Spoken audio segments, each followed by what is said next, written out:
I started there when I was 9. So doon na talaga ako nasanay. But TV and film is, I am welcoming that with open arms and I can only hope na mas marami pa po akong gagawin doon in those fields. Okay, thanks Tita Asta. Thanks Chris. Oy, ang last question natin will come from Alan Jones. Sige Kanina po. pa kasi gustong magtanong. Yes. Eto ngayon si Shirley Pizarro ng Manila Kala ko. Bulletin. Bago pumunta sa meron talagang stopover. Go, Miss Shirley. I have 2 questions for Sarah at saka kay Piolo. Nagtatrabaho kayong dalawa together sa ASAP. So, when you were doing this movie, have you discovered something new about each other?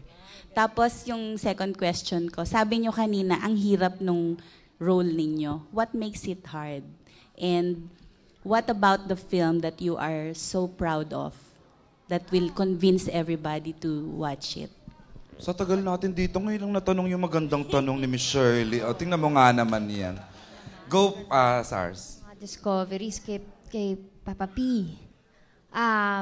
Una sa lahat, mas gwapo talaga siya. Gwapo na sa TV, talagang iba pa rin ang gwapo niya sa personal. Sorry talagang nakakatuwa lang po na lahat ng mga kababaihan sa set, si Papa P, nakasalubong ko siya, nakasando.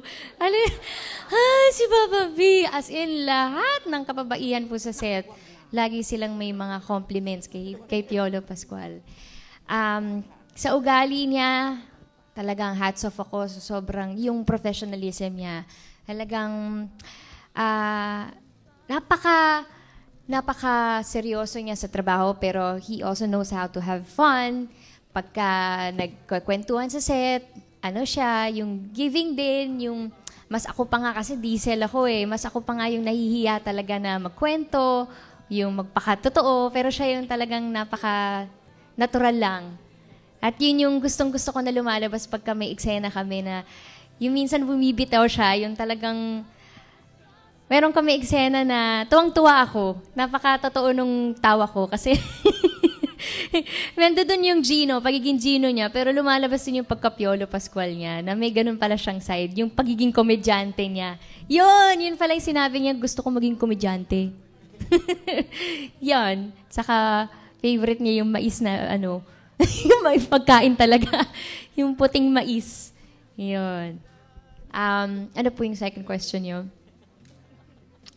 Ano nga ba yun? Kalimutan ko. Ano yung second question? Bakit mahirap yung role?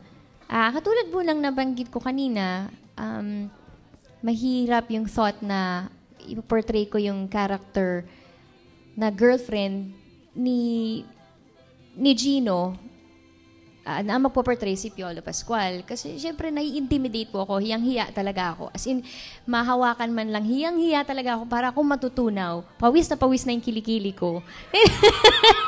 Look test pa lang, hiyang-hiya na po talaga ako. Pero, dahil nga po, inilagay natin yung kailangan, wala tayong choice, nag-commit tayo, ilalagay mo yung isip mo, puso mo, dun sa character mo, mapapanindigan mo ng, talagang mabibigay mo ng tama yung portrayal mo. So, in-overcome ko po yun. Although, minsan talagang kumakawala talaga na ang surreal pa rin. Pero na-enjoy ko po. At saka, isang karangalan po na makatrabaho ang isang Piolo Pascual. Yun. May isa ba po? Okay na. Yun na yun? Oo. SARS, nakatulog yata si Piolo. Pakiulit daw. Charot na. Papa P, sagot. Andito pala ako. Una-una, napansin ko kay Sarah, nung gumagawa kami ng pelikula, mahilig siyang kumanta. Kaya tawag ko sa kanya si Jukebox. Pinahalan siya kakanta sa isang eksena or while waiting for a scene. And alam naman natin lahat na mabungis siya, di ba? Mahilig siyang tumawa. But what I can say about Sarah is talagang, she's very simple, you know. Napakabait na bata, napakabait na kasama sa trabaho. And she loves what she does, you know. She has respect for the craft as well. And marami pa siyang pwedeng ibigay kasi nakita ko naman talaga na working with her. I didn't realize na abot kami sa punto na magkakatrabaho kami pareho finally. But yun nga, so it was an experience working with her kasi ngayon ko lang siya nakatrabaho as a co-actor. Sa ASAP nakikita ko siya how she transforms on stage. Once na makita mo nag-perform na siya, wow talaga. As in talagang ibang klase. And dito sa pelikula, and since it's a more mature Sarah that you're gonna see, I'm a testament to how she gave justice to the role. Talagang makikita, makaka-relate lahat ng mga babae, especially yung mga musicians na dumadaan sa mga ganung pagkakataon. Ang hirap kasi ng role niya, pero talaga namang nandun siya, 100%. So, masaya ako doon sa nagawa namin.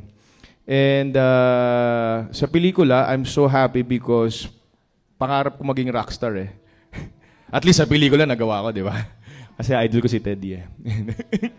Hindi, kaya sobra ako, more than the pressure, more than the challenge, it's the excitement to be portraying somebody na nakahikaw, may tattoo, tapos nagigitara, papoging rockstar. Sa pelikula man lang magawa ko, so sobra akong happy and na-fulfill ko yung pangarap kong yun.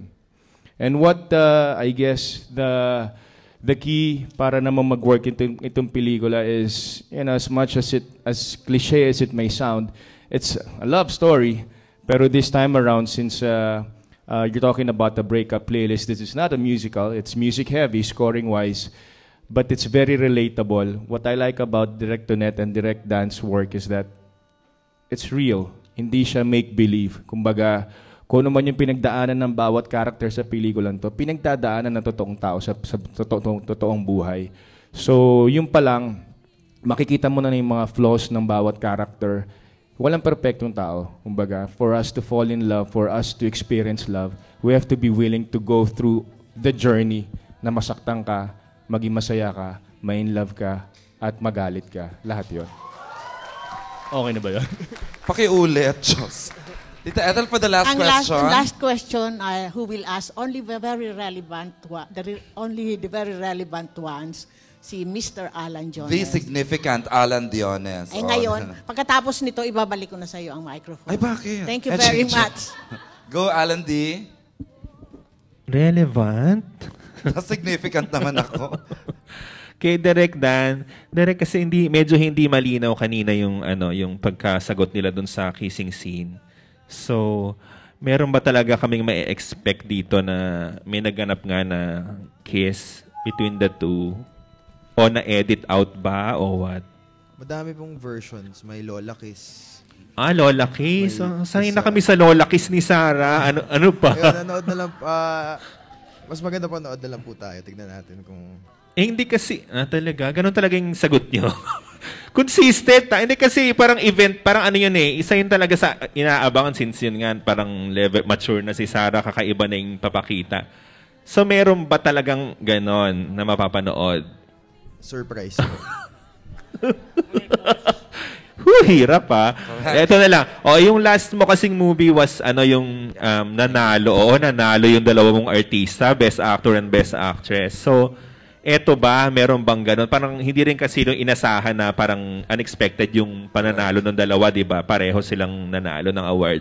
Dito ba, parang kasi may nabasa ako kay Roxy na parang feeling daw niya mag-grand slam si Piolo dito. May ganun siyang nabanggit. Parang, ikaw, Direk Dan, meron din ba kaming ganun na makikita sa dalawang ito na yun, something nakakaiba from... Iba po kasi talaga yung atake dito sa pelikula na to, especially dun sa acting nila.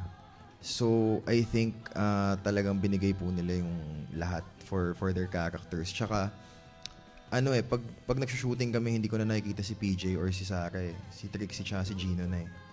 So, ibang level ng dedication din yung binigay nila para makilala nila talaga kung sino yung characters nila. So, yun po.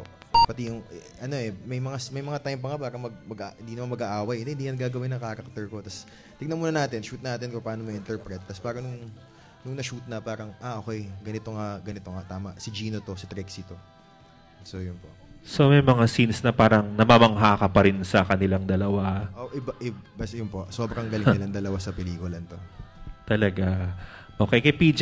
PJ, nakausap namin si si Lara Maige. Siya pala yung brother niya pala yung nagturo. Parang nag-guitar, ka pa, lessons sa kanyang brother. Bravo, yes. Oo, talagang kinarir mo pa rin. Hindi ka ba nag-guitars before? Talagang Nagigitara, pero hindi ko hilig eh. So may effort ka talagang mag-aral ng tune. Paano yun?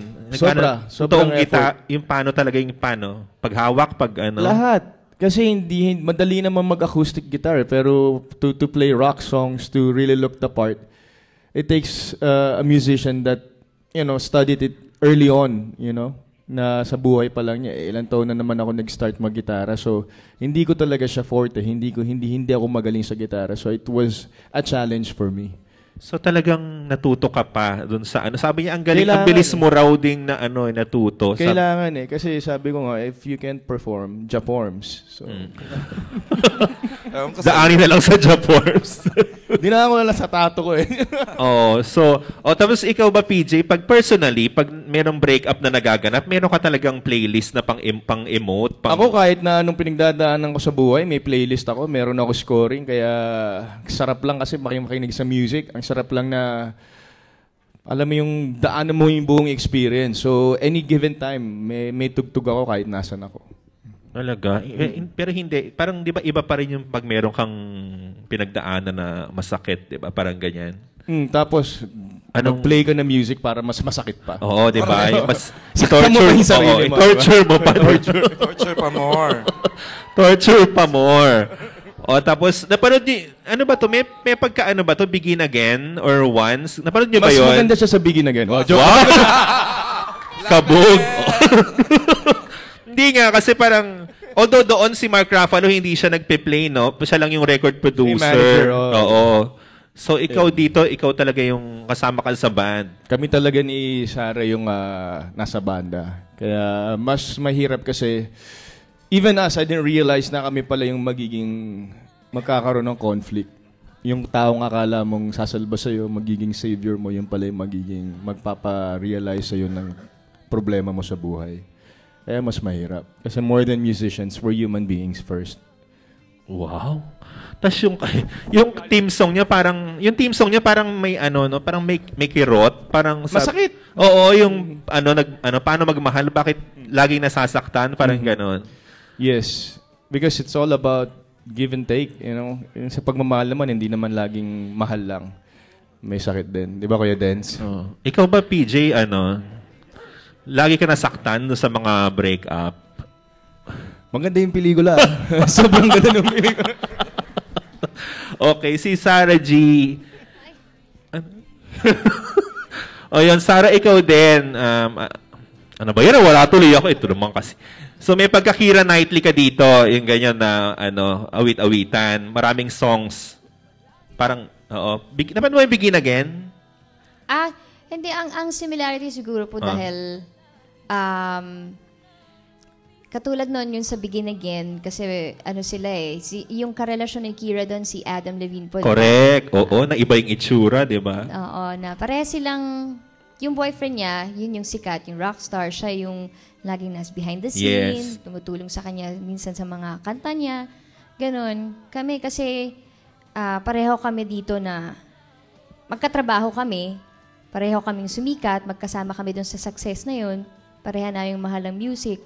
Yung magiging conflict pala is yung pangarap din namin. At yung, sabi nga, dun sa paano ba ang magmahal, di ba, ang love, supposedly, dapat nagmamahal ka lang wala kang iniintay na kapalit, you just simply love, easy lang kasi nagmamahal ka lang. Pero ang realidad ng buhay, dahil sabi nga ni Kuya Piju, human beings muna tayo, bago tayo naging musician, bago tayo may mga pangarap sa buhay, umiiral yung mga personal issues na nag-lead doon sa kailangan ayusin muna ang issues ng bawat isa bago magkita ulit at ituloy, kumanta ulit. At mahalin ulit ang isa't isa para mas matibay na sila at hindi na music ang nagbabind sa kanila together, yung pagmamahal na talaga. Pure love na. Hindi yung success, hindi yung kailangan namin ng isa't isa. Dahil yung banda mabubuwag yung banda pag wala yung isa Eto, nung spoiler. Ano yun? Nag-ano? Ayaw na mo magsalita. Nung nagbalikan. Spoiler, amor! Nung nagbalikan. So, parang damang-dama mo yung pagkaka-deliver mo nung Oo ano nga. yun Fairness. Parang may parang kulang na lang maiyak ka. Okay na po yun. So ikaw Sarah G, pag usually pag pag may breakup na nagganap, meron ka rin talagang lalo pang torture na mga pinapakinggan. Pag ano po? Pag may naganap na breakup sa'yo personally, meron ka talagang pinapakinggan din na playlist na lalo pang torture sa sarili mo, ganyan, para lalo kang... Yung kasi yung breakup playlist, di ba? Or kahit yun yung pag-aalaga mo sa emotions mo na bawat emosyon kailangan mong pagdaanan or else mababaliw ka. Ano ka, robot? Ano ka? Kailangan mong pagdaanan yun. Oo, hindi ka naman robot, di ba? Robot ka ba, Sarah? Ito! Ano to? Wait lang po Bumalik tayo sa pelikula. Sarah feels. Wait lang. Huwag sa robot. Okay, ano nga to? Ikaw nagbanggit, no? Oo nga po Hindi, naalala ko po nung ako'y nasasaktan. Oo. Magkasama po kami ni Ate Juday sa Hating Kapatid. Magawa kami ng pelikula. Nasaktan ka nun sa Hating Kapatid? Sinong nanakit sa'yo nung time na yun? Basta yun po, yung... may music, no? Nakalimutan ko na lang yung music. Basta, heartbreak song siya. Tapos, nilakasan namin talaga yung tugtog. Tapos, kumakanta lang kami. Umiiyak ako, ganyan. Ay, may iyak na kasama. Oo. Naiyak ba? Hindi. Yun. Kasi parte ng healing process yan Di ba? Yung alagaan mo yung sakit until mawala na. Wala na. Ay, ganun pala yun. Tapos, pero ngayon, Sarah, alam naman namin na wala na yung mga iyak, wala na yung mga sakit ngayon. Parang nasa happy place ka naman ngayon. Masaya ang puso mo na. Sana po. Siyempre, wala namang kung bawat sitwasyon, wala namang perfectong sitwasyon, di ba? Kailangan mo lang ipagdasal talaga, di ba, na kung ano yung kalooban ng Diyos, yun ang mangyayari sa bawat relasyon na pinapasukan mo. Yun. Okay. Parang hindi ako ano ba? Pero PJ, nakikita mo ba kay Sarah na happy siya, masaya? Pagkatrabaho mo siya, iba yung niya ngayon? Glow. Yeah. Makikita sa pelikula. Ang ganda niya sa pelikula. Oo, no? Yeah. Ibang Sarah makikita niyo dito. Iba talaga? Yeah, maganda siya dito. Tsaka magaling. Hindi ka naghubad dito, PJ, na may pinakita kang abs sa kanya. Walang ganon? Gusto ko sana. Hindi naman hiningi. So. Sayang naman. Thank you. Okay, thanks, Alan D. And with that last question, I'd like to hear, pasalamatan na po natin ang mga kaibigan. Let's start with Direct Tonette, please. The members of the press. Maraming salamat po sa pagpunta ngayon. Sana po, sabay-sabay nating panoorin July 1, The Breakup Playlist in Cinemas Nationwide. Thank you, Direct Tonette. Chris Gasman. Thanks po for coming today. Nood po tayo ng Breakup Playlist. Thank you, Chris. And of course, Miss Anna. Maraming salamat po sa pagpunta at abangan niyo po ang napakagandang pelikula namin. Thank you. Thanks, Miss Chris Villanco. Thank you very much for coming. Lakas po, maka-throwback, lakas maka-in-love. See you there. Yeah, and of course, Je. The Breakup Playlist po, July 1 in Cinemas Nationwide. Maraming salamat. Thank you. Teddy, please. Thank you po. Maraming salamat. Support niyo yung movie and kita-kita po tayo sa premiere. Kuya Dennis. Maraming salamat sa inyo at sigurado pong masisiyahan kayo sa pelikula. Napakaganda. Thank you. And of course, Maurice. Thank you po for coming. And sa lahat po ng broken-hearted dyan, panoorin niyo po ang The Breakup Playlist. Yun na. Jonathan Manalo, please. Salamat po sa suporta and supportahan nyo rin po yung soundtrack featuring new recordings by Sarah and Piolo next week. Yeah, hey, thank you, Jonathan. And of course, Direct Dan Villegas. Salamat po sa pagpunta. Kita-kits po tayo sa July 1, The Breakup Playlist po, showing theaters. Thank you. Piolo and Sarah! Yes, maraming salamat for taking your time out to join us today, this afternoon. And again, humingi po kami ng suporta at pagmamahal. At sana po, let's spread the word. July 1 in most cinemas nationwide. Thank you. This is brought to you by Star Cinema and Viva Films. The beautiful Sarah Geronimo. Maraming salamat sa lahat po ng supporters po ni Papa P, ng meron ba pumunta para sa akin? Yes, we're here. No, maraming salamat po at sa mga kaibigan po natin from the press. Maraming salamat. Sana po supportahan ninyo at maibigan niyo yung The Breakup Playlist. Thank you. And with that, we'd like to, Piolo, pakibunot lang yung 6 na winners ng BDO raffle natin. Okay, 6